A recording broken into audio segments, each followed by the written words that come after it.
Hey everybody, welcome to our next Bible study. We are finishing up Acts 28, and I believe that when we take a deep dive into the lives of people who've come before us and what their spiritual journeys look like, that we can gain insight and wisdom and understanding that we can apply to our own lives so that we can connect more closely with our Creator. So welcome on in. Let me tell you where we've been.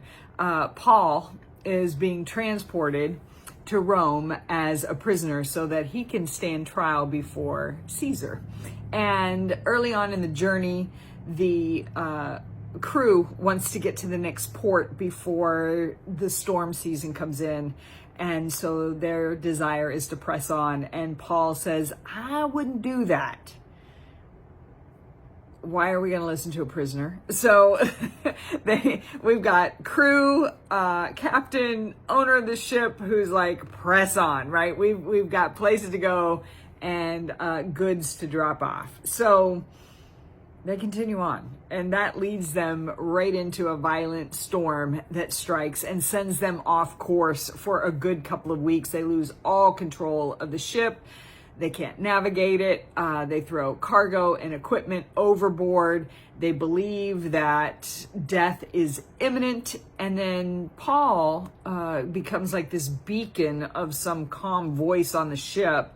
Here's one of the prisoners, that he rises up and says, hey, God has given me understanding that we're all going to survive and that the ship will be lost, but not anybody on it. So no lives are lost. The ship's going to be destroyed, and Paul is eventually going to lead himself on to Rome somehow, some way.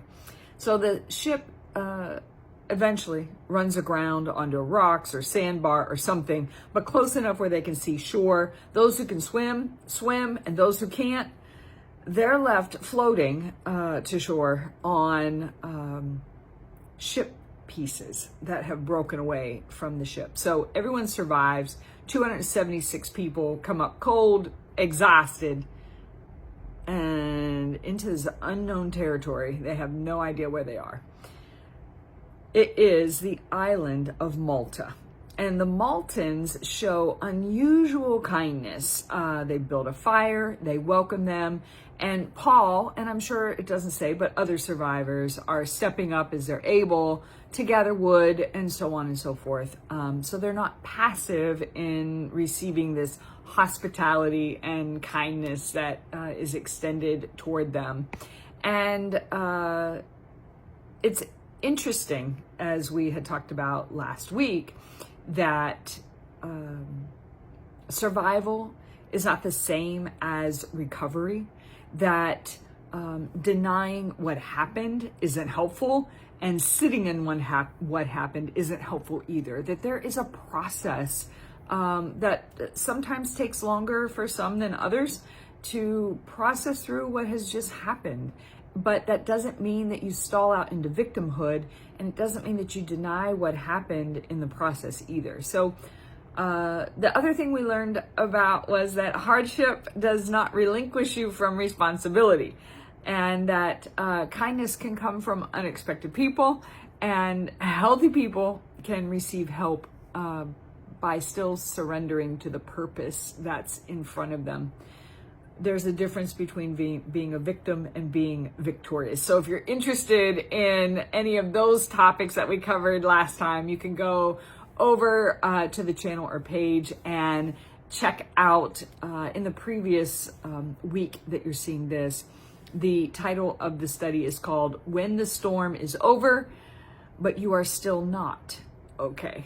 Today, this morning, whenever you're tuning in here, we are going to carry on in this last chapter in the book of Acts to chapter 28, verses 3 through 6.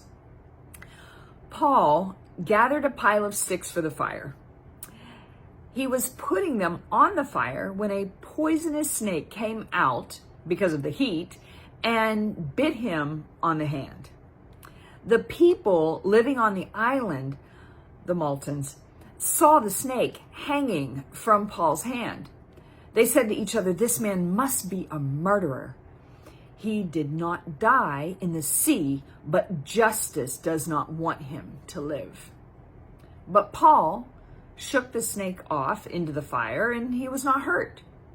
And the Maltons thought that Paul would swell up and fall down dead, but he didn't. The people waited and watched him for a long time, but nothing bad happened to him. So they changed their minds about Paul, and now they said, he's a god. The lesson in here, and there are many, but I'm only going to hit on a couple, is that people can quickly misjudge someone based on the circumstances. This is one of the clearest lessons, I think, in this passage. You see the Maltons as they watch this snake attached to Paul's hand, and immediately they create this story about who Paul is. Really? Like, this man must be a murderer. Like there's some sort of spiritual dynamic that's behind the fact that this snake reached out and bit Paul. Must be a murderer. And in their minds, circumstances become proof of identity. How often are we guilty of that? That we see someone in a circumstance and we automatically make a judgment on their identity based upon that. But then Paul survives, interestingly enough, and suddenly they reverse completely. Like, he's not a murderer, he's a god. This is a human phenomenon that happens. Not the snake biting and we don't fall down dead. But the judgment that we have on people based upon circumstances is very humanistic of us to do that. And people often swing the pendulum from demonizing people to idolizing people based upon incomplete information, based upon circumstances, emotions, appearances, outcomes, moments that are just maybe thumbnail sketches rather than the full context of what's happening. And the dangerous part about this is that neither conclusion was true. Paul was neither a murderer nor a god. So they didn't get it right either time. Paul wasn't cursed and he wasn't the divine. He simply was a person, a human being walking through circumstances people didn't fully understand. So when people fully don't understand the circumstances, what do? They judge the identity of someone else. I was married many years ago to a man who ultimately passed away of cancer. And it was just a really odd thing in how it metastasized. It started out as thyroid cancer, metastasized into his lymph nodes, and he developed lymphoma. And then it metastasized into his lungs because the cancer cells had attached to the sheath of the laryngeal nerve, which goes down into the lungs and up over the shoulder. And so they saw that he had lung cancer. Or they didn't see it, but when they heard about it, the very next question was, oh, did he smoke? So it's automatically assumed because he has lung cancer, he must be a smoker, or he must have smoked in the past. And it was interesting because when he said, no, I've never smoked, or I said, no, he never smoked. Oh,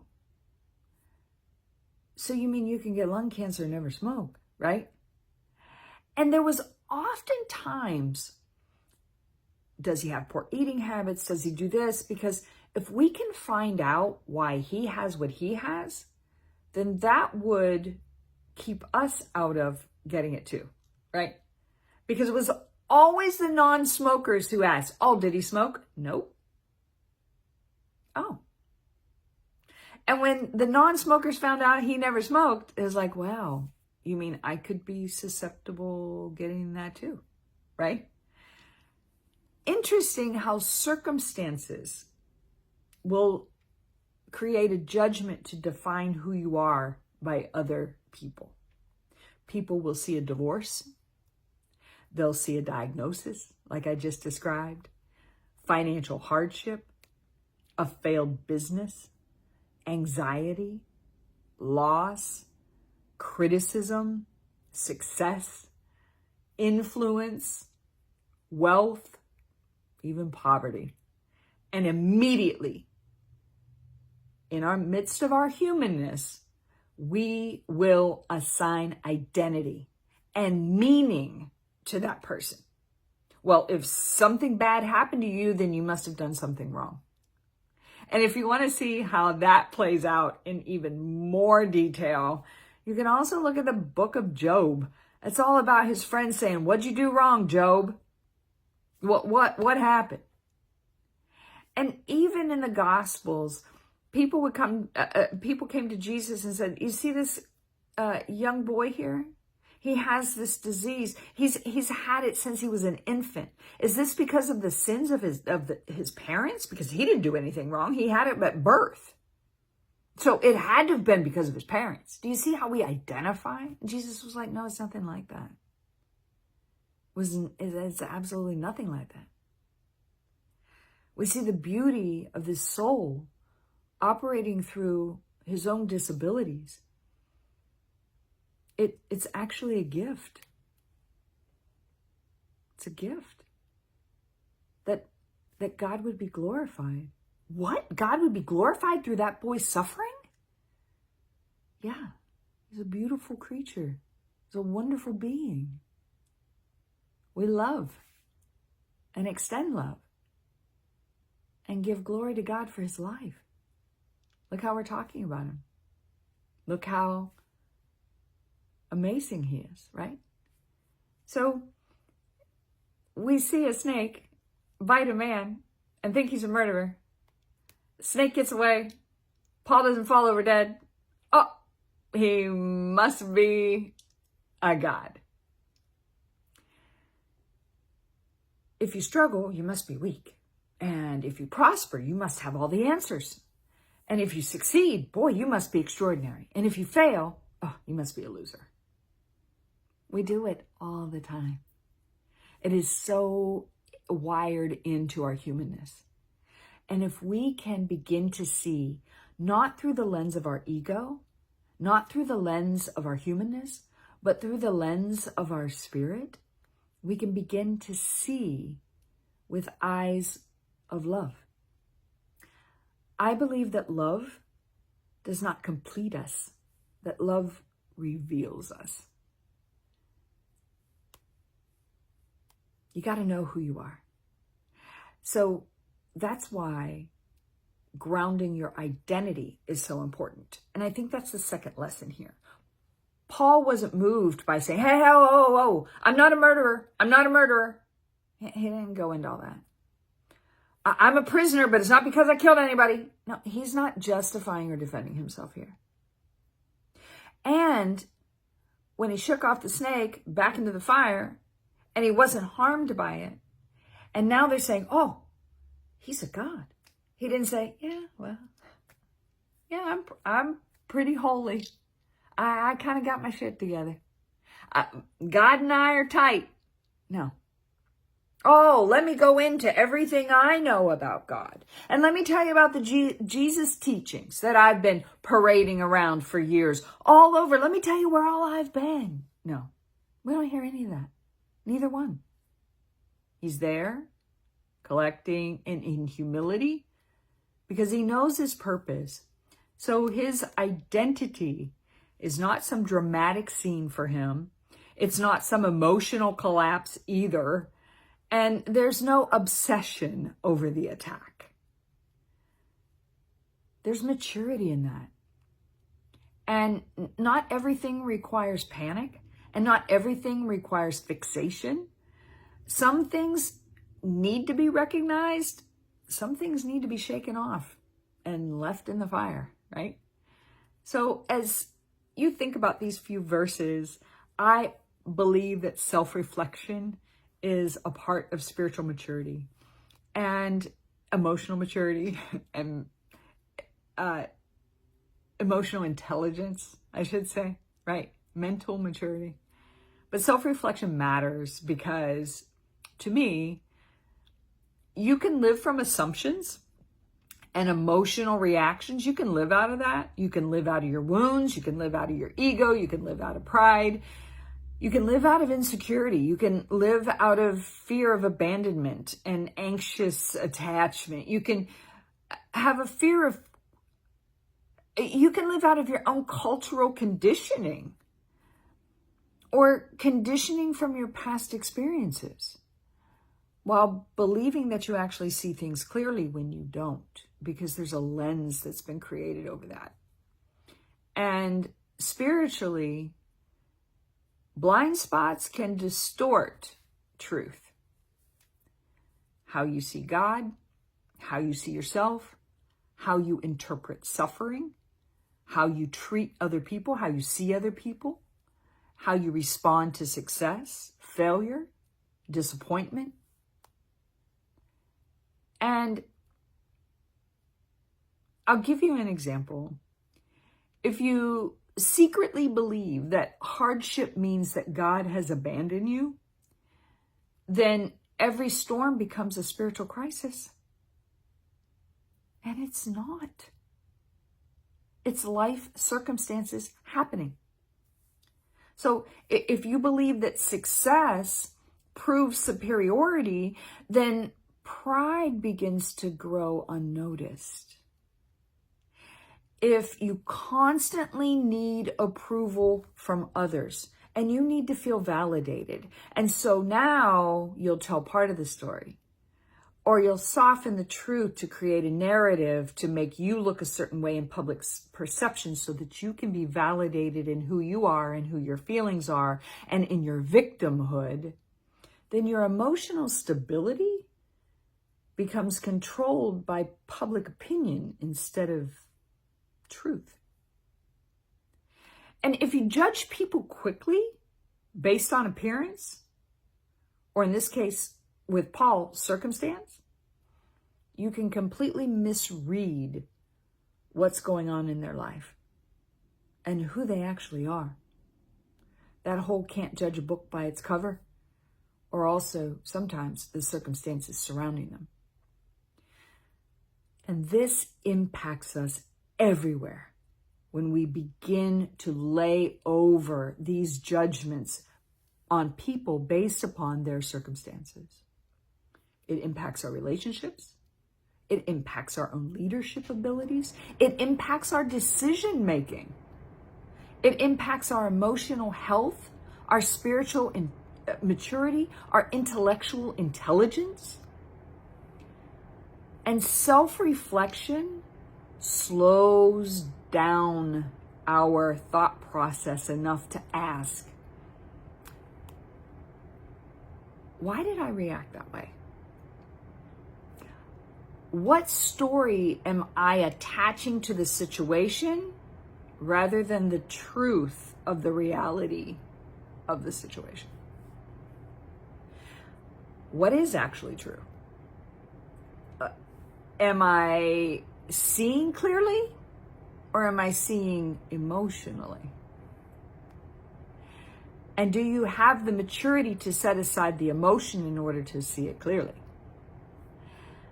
And that process of self-reflection that I'm describing here can be uncomfortable, because now we're having to come face to face with our own blind spots.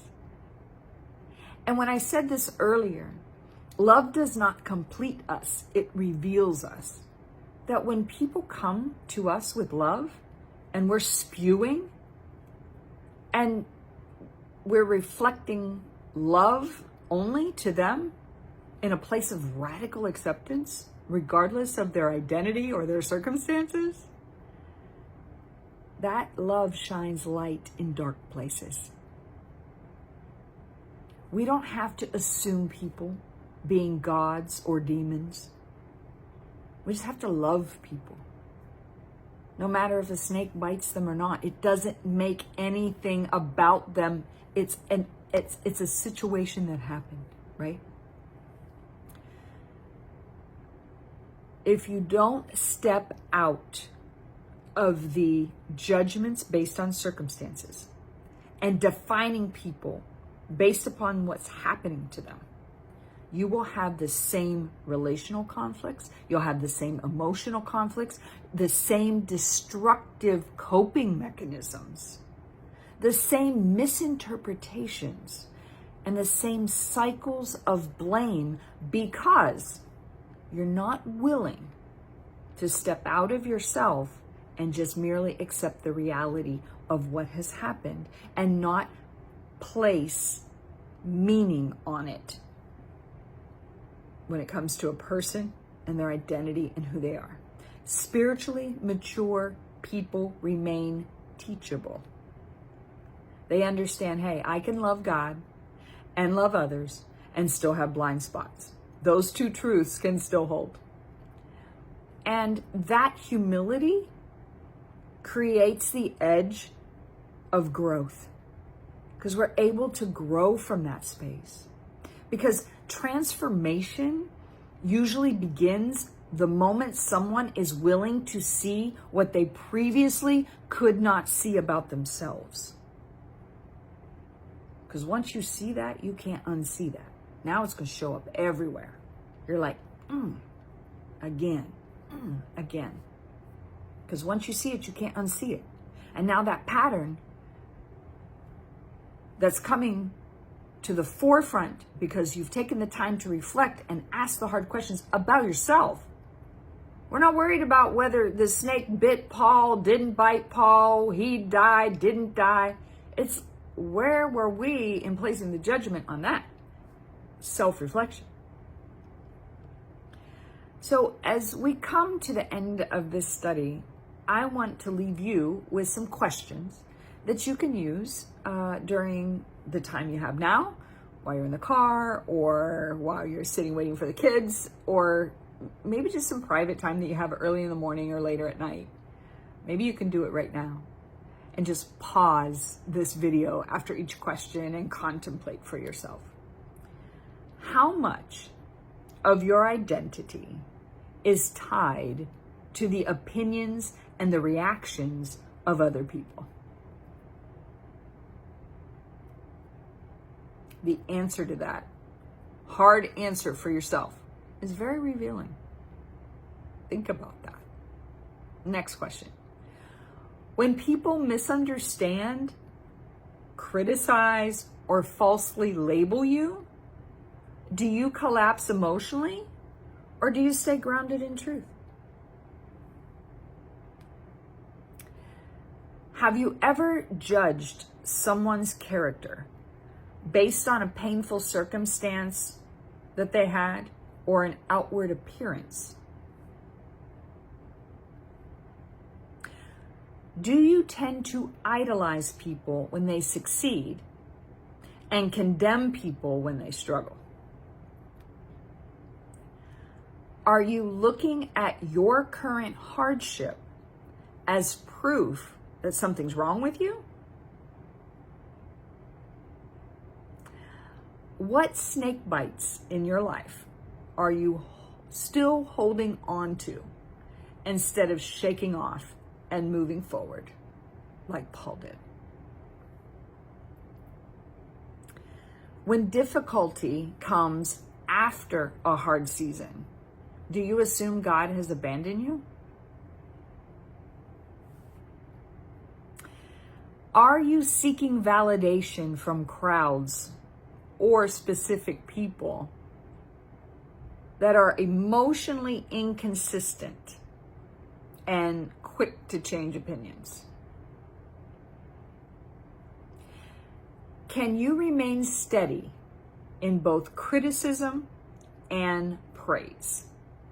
I often say I take public opinion and praise and put them in the same trash can, because I don't go dumpster diving, because they both equally mean the same to me.